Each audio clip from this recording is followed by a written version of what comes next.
इधर देखो, जावेद अख्तर हो, सलीम खान हो, नौसाद हो और महमूद खान हो, ये सभी ऐसे प्रोड्यूसर थे जो जन्म से मुसलमान थे, इरादे से मुसलमान थे, हैं भी। इसके सिवाय अन्य आए और इन लोगों को अपनी फिल्में चलानी थी। इन लोगों ने एक तौर तरीका चलाया कि मुसलमान होने के नाते हिंदुत्व का समर्थन कर नहीं सकते और हिंदू देवी देवताओं को अपने को भ्रष्ट बताना है। क्योंकि आप पुरानी फिल्में देखिए और आज की फिल्में देखिए, किसी भी अल्लाह को कभी गाली नहीं दी जाती, किसी मस्जिद के ऊपर सवाल नहीं किए जाते, कभी कुरान के बारे में कुछ बोला नहीं जाता। लेकिन हिंदू देवी देवताओं की फिल्मों में मजाक होगी। किसी भी हिंदू देवी देवता को मानने वाले पंडित पुजारी को भ्रष्टाचारी, नालायक, रेप करने वाला बताया जाएगा। लेकिन किसी पादरी को, किसी भी मौलवी को रेप करने वाला या भ्रष्ट काम करने वाला नहीं बताया जाएगा। ये सब योजनाएं थी, वो मुसलमान प्रोड्यूसरों ने आगे बढ़ाई। बढ़ाते बढ़ाते उन्होंने वहां बढ़ाई कि उन्होंने देखा कि किसको लाया जाए। तब उन लोगों को साईं बाबा को लाना ठीक लगा कि ये है तो मुसलमान लेकिन हिंदुओं के बीच में खप जाएगा, है मुसलमान हिंदुओं के बीच में बिक भी जाएगा, है मुसलमान हिंदू मुस्लिम के बीच में अपना रास्ता अच्छा सा तय करवा देगा। तो पहली आई 1977 में फिल्म अमर अकबर एंथोनी। ऋषि कपूर ने उसमें इस साईं बाबा के नाम पर एक लाजवाब गीत गाया, हाथों हाथ वो बिका।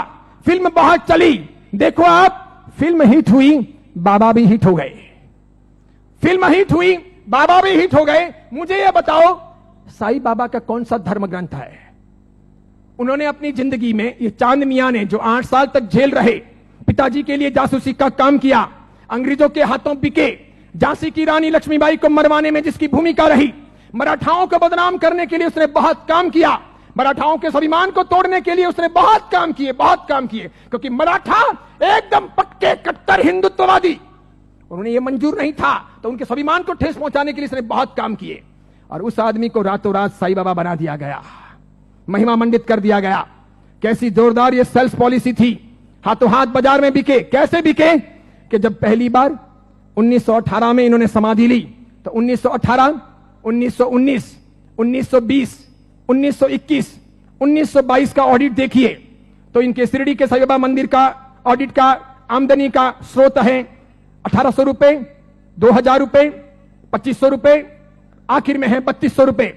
1918 से 1925 के बीच में 3200 रुपए की आमदनी वाले ये बाबा क्या हिट हुए, और पागलों की तरह हिंदुओं ने और जैनों ने कितना उनको हिट किया, कितने वो वहां गए, कितने मत्थे टेके और कितना पैसा बर्बाद किया कि आज शिरडी के साईं बाबा के मंदिर की वार्षिक आमदनी है 371 करोड़, 371 करोड़।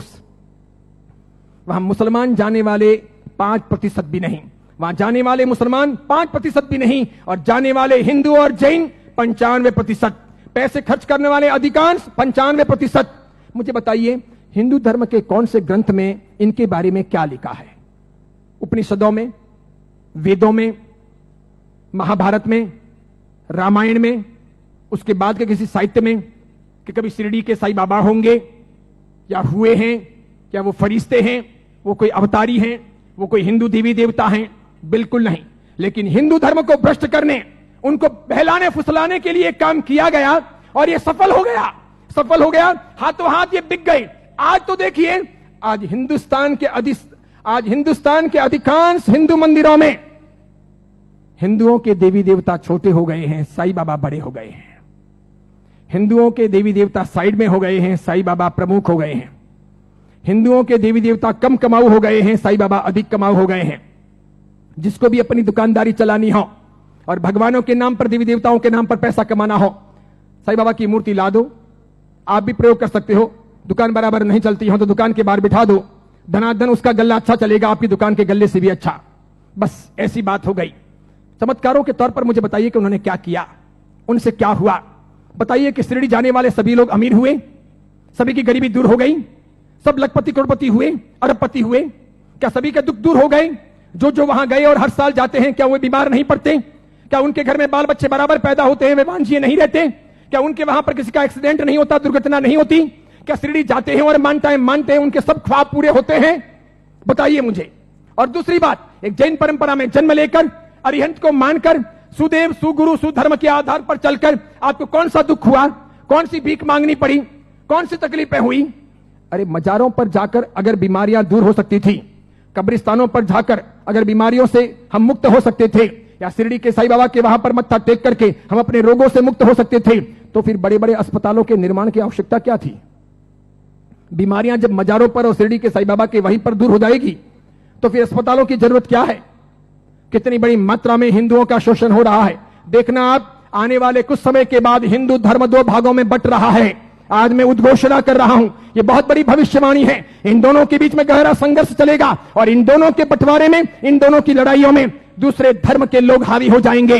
वे अपना रास्ता तय कर लेंगे और इस प्रकार उनका षड्यंत्र सफल हो जाएगा। आगे जाकर के अब दो प्रकार के हिंदू आपको देखने को मिलेंगे। हिंदू धर्म दो भागों में बंटेगा, एक साई भक्त हिंदू, दूसरे सनातनी हिंदू। दो प्रकार के हिंदू आपको देखने को मिलेंगे।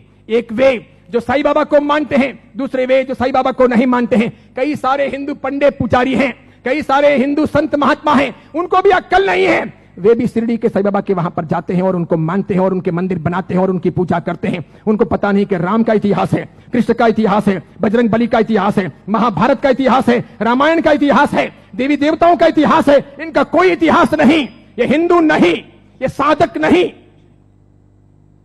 जैन साधु साध्वी भी शिरडी जाते हैं तो यदा कदा दर्शन करने के लिए वहां चले जाते हैं और करम फोड़ के चले आते हैं।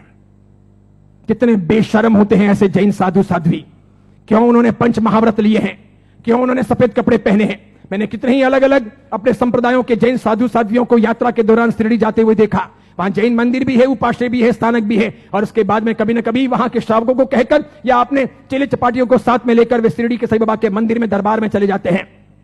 जिस इंसान ने बलात्कार किया हो, डकैतियां की हो, चीना झपटी की हो, जिसने झांसी की रानी को मरवाया हो, जिसने हिंदुत्व का नाश किया हो, जिसका ऐसा कामकाज रहा हो, उसको रातों रात फरिश्ता बनाया गया हो और उसे हम पूजे। ये कौन से देवी देवता हुए, ये कौन सा चमत्कार हुआ, ये क्या क्या साधना के उच्चतम बिंदु हुए। बताइए, आदर्श कहां है, नैतिकता कहां है, योग्यता कहां है।